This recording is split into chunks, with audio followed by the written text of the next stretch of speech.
Hey, I've just completed the 4x4x48, which is the David Goggins challenge of running 4 miles every 4 hours for 48 hours. And what's to follow in this little video is a video diary of how it was for those 12 separate runs. Actually, I didn't film the first run because I went running just randomly and I thought I felt good, and then I decided to do it this weekend, so it wasn't even planned. But the reason it's a big deal for me is because for the last 20 years, I've suffered on and off with an injury to the side of my knee here. It's called iliotibial band friction syndrome, and this side here. And it's basically when you run, this little band called the iliotibial band starts to bang on one of the bones, and it gets worse and worse and worse and worse. In fact, if you keep running, it actually it gets really bad and you can't run. So I actually ran a half marathon once backwards because you can't run forwards with this problem. And I'd gone out as far as I could, and the only way to get back was to walk or run. And so I thought I ran backwards, and I skipped for quite a lot. And for those of you who have not skipped huge distances, I'll give you a clue. When you skip a huge distance, your feet heat up because of the friction with the ground, and I almost burnt my feet. Anyway, that's an aside. So I've kind of given up on running long distances until I switched to the barefoot shoes, the Vivo barefoot shoes in particular. And for the last 6 months, I've been training a little bit in them. I don't run very much, maybe 20 minutes a week, because that's how long it takes for my knees to get sore. But over the time, I've actually increased, and I decided to set my sights on this challenge for 4 miles. Every 4 hours, 48 hours. So I've only ever run 4 miles. And so this challenge is huge for me because I didn't get the knee pain at any point during this challenge. And I attribute that to a shift to barefoot shoes. But not just wearing barefoot shoes, I also changed the way I run. And I took a faster cadence, a more hamstring glute dominant heel flick, and I have not strided out in front of me. The terrain I've ran on has varied. It's been hills, it's been roads, it's been tracks. Doesn't make any difference. But it's the barefoot shoes allowed my feet to move more. The way I ran took the strain off the knees and actually softened the impact into the feet and the knees and the hips and the lower back. Conversely, when I run in my running shoes, my trainers, I feel like I'm running on sponges and I heel strike way more. So it's kind of cool that the barefoot shoes have made this difference. So enjoy this little video of my 12 but 11 runs, and you can see how I did it and what I did between each of the legs. This is run number 2 of the 4x4x48. I'll explain why in a second. Now, for those of you who don't know, the 4x4x48 is a challenge put down by ex-Navy SEAL David Goggins, extreme endurance athlete and general all-round badass, and it is running 4 miles every 4 hours for 48 hours. So you sleep, say it takes half an hour or 45 minutes to run the 4 miles. You then sleep as much as you can, eat within those 4 hours before you get up for the next one. So the night runs, for example, I'll probably be walking and they will take me over an hour, so the sleep will be down to 3 hours at a time. Now, why this is run number 2 is because I've been doing some 4 mile runs in preparation for this, and I ran earlier today and I was like, I felt quite good. I think I'm going to do it. I got a little bit of time clear in my schedule, so I wasn't planning for this. So it's been a bit of a kind of a fun one to get the nutrition and clothes and all that kind of stuff planned out, which really means I'm just going to eat whatever's in the fridge and I'm going to wear whatever's on the floor. So, for example, I've got my high-tech t-shirt, cotton, probably one of the worst fabrics to run in. This one's from Wim Hof. That's why it says freeze on it. Got a fancy bit of kit in my hand, which is pepper spray, because I was attacked by dogs running, actually just down here, not so long ago. They weren't even wild dogs. There was 5 dogs being walked by their owner. She had them off leash, and 3 of them rushed me, and eventually one grabbed hold of my calf, drew blood, and I needed some stitches. So in order to avoid that, if I'm quick, I will climb a tree. That's the first thing you're meant to do. If you're less quick, last resort, I thought some pepper spray. Anyway, down my running shorts.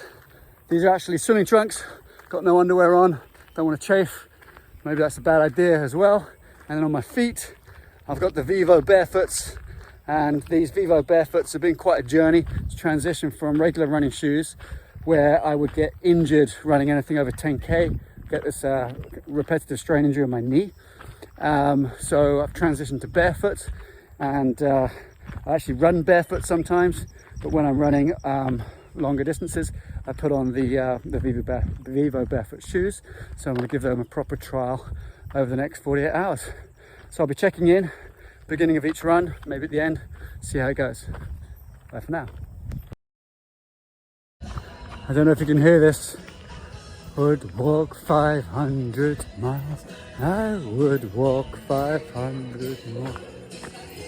Little bar up the road there, playing a perfect song for this challenge.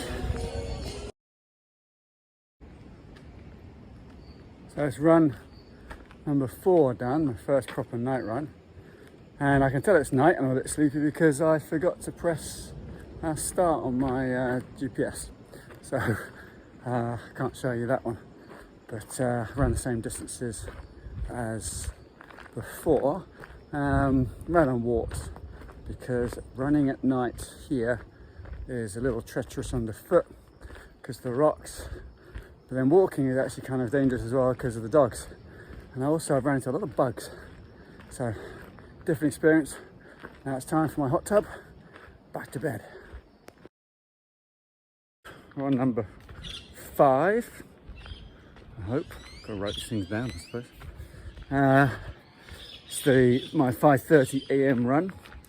Gonna go shirtless today because basically I'm running out of shirts. I don't actually have that many, and because it's so humid here in Nicaragua, I sweat a lot, and my shirts aren't drying in time to actually get them back on. So I've got this system at the house where I'm trying to rotate through shirts. Luckily my board shorts, my old swimming trunks, they dried off a little bit.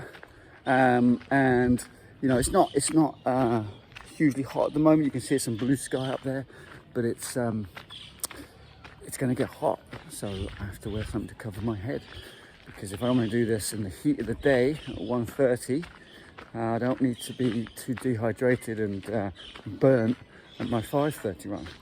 So I've got this one, I'm going to do 9:30, 1:30, back around to 5:30 again. So I'll catch you at the end. Just want to show you my freezer setup. So I had a artist paint snowflake, which represents Nicaragua. So there's palm trees, there's mountains, there's volcanoes, hydroelectric, and it looks like a snowflake. It's kind of cool.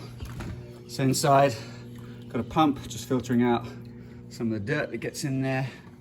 And down here for sanitation, let's say an ozone pump, keeps it clean, and you can see the temperature there, just under 1 degree centigrade, and it's set to 1 degree as well. And then I'm using the rolls here for flushing out some of the lactic acid in the muscles. But on my run the other day, I found a little bit of piping, because what can happen is when you're actually trying to get rid of muscle tension, this stuff is too soft, and so you actually end up needing something harder. And I got that tip from the athletes I used to work with in Canada, the Olympic team. They all used to use sort of plastic rolls, and I thought they were crazy until such time where you actually roll enough and you realize that a foam roller is too soft. But right now I'm not using that one because I don't want to break down any muscle. I just want to flush out the lactic acid. So that's my freezer setup that I go into for a couple of minutes, sometimes longer, after every run. Just out on run 6, feeling a little bit in my knees and calves, and it's only 9:40 or something, and it's pretty hot with the sun. Regretting the decision not to put on sun cream, so my midday run I might actually put on a full suit to stop the sun from getting me at all. Yeah, so far so good. So this is the halfway point, or approaching the halfway point once I do this one. Run 7, heat of the day, so it's 31 degrees. I don't know what the humidity is, something ridiculous like 60 or 70%. But I got to run in full rash guard because of the sun. I don't want to risk getting burnt on my fair skin. So this makes it a little bit more challenging, to be sure. So if you're going to try this yourself, time it with the time of year, something like that, where you don't have to run in the heat, or just toughen up, run in the heat. I read a book by a guy called Scott Carney recently. He talked about how US troops going out to Afghanistan are dropped into the desert in America, and they're told to exercise in the heat of the day because your ability to adapt to the heat increases when you exercise in it. So what better to run it out in the heat of the midday sun. Okay, that's my thought for this one. It's run number 8, 3 miles in, got some foot pain, so I'm just listening to my body. But I want to share with you the sunset. It's pretty nice. And time this one with no sun above my head, so I can go el natural with the old noggin, or the cabeza, as the Spanish say, and basically let my feet and knees recover, probably a couple of 100 meters of walking before I resume the grind for the last mile. Number 9 done, but I don't know if you can see it, but it's raining. So it's rainy season here in Nicaragua, and yeah, I knew it would happen. Eventually I had to go out in the rain. So number 9 was a wet one. I got one more tonight as well, so hopefully it stopped raining by 1:30, but we'll see. 3 more to go. This was my 1:30. Getting out of bed was a little bit difficult, I have to admit. Knees are getting a little bit sore. It's raining a lot, which means I'm gonna have to stick to the roads, like the normal roads, as opposed to the back lanes which I've been on. So that's gonna be tough on the knees, but you know, mentally I feel good. I've got this. Just the 5:30 and then the 9:30 to go. Neither of which I'm really looking forward to, but still, 48 miles, 48 hours was never going to be easy. It's raining 2 miles into this run, and my feet are soaked, my socks are soaked, so hopefully it doesn't affect my skin too much. But have a look here, you can just see the water just flowing down the street. So anyway, it's a bit annoying, but I guess this is the perils of the running in Central America during the wet season. Second to last one, still raining. So running out of clothes, shoes are wet, socks are wet, but you know what? I've always got that sense of completion, so I'm excited to get out there and just get it done and just trudge through the puddles. All right, I'm about to embark on the last run, and I forgot to mention I've been using these things. I'll just hold one actually. These are called crippled toes, and you loop them around your foot. The big toe goes out here and the other toes go in here, and they actually spread the toes slightly, and they fit really well inside the Vivo Barefoots and some other more kind of barefoot wide toe box type shoes, and they allow the foot to move properly. So this has definitely been part of my rehab, is wearing these. Now I'm not running in them because I didn't want to risk any blisters, although I've never got any blisters from them, but I haven't run this kind of distance before. So check out crippled toes, and I think there'll be a link below, and see what you think of these things. I've actually been using these in my clinic to help people with bunions, and had some great success correcting people's bunions, and some people have got rid of their bunions within as little as about 6 months just wearing these. I've never used them for what I'm using them for, which is a general spreading of a narrow foot to get more efficient with long distance running, but it's working. Not sure if you can see that, just under 1 mile to go. And in case you're wondering why I wear the ear pods, 2 things. I had a metronome in there. It helps me keep my cadence at 180 beats per minute. And occasionally I listen to podcasts, namely Dan Carlin's Hardcore History, which is an amazing podcast if you haven't heard it and you're into military history. So I'll see you at the end for a bit of a debrief from my cold tub. I'm done. It's all over. Time to get in this freezer. You know, it never gets easier. Even doing it 12 times in a row. Okay. Whew. So this is what I've learned. Know your route, especially when you're running at night. because sharp stones, that kind of stuff, snakes, scorpions, wild dogs, can all affect it. Plan the clothes you're going to wear. I had a real problem recycling my wet running shorts or swim shorts, my wet t-shirts, but that's mainly because it's so humid here I couldn't dry them. Get the nutrition dialed in. Obviously I didn't do that. I just ate what was ever in the fridge. Perhaps my hydration's a little off, but it didn't affect me too badly. Listen to your body and don't be afraid to walk. I did walk for bits of it. You'll see that in the times posted. It's all good. And if you're going to do it, drop me a comment below and I'll give you some love.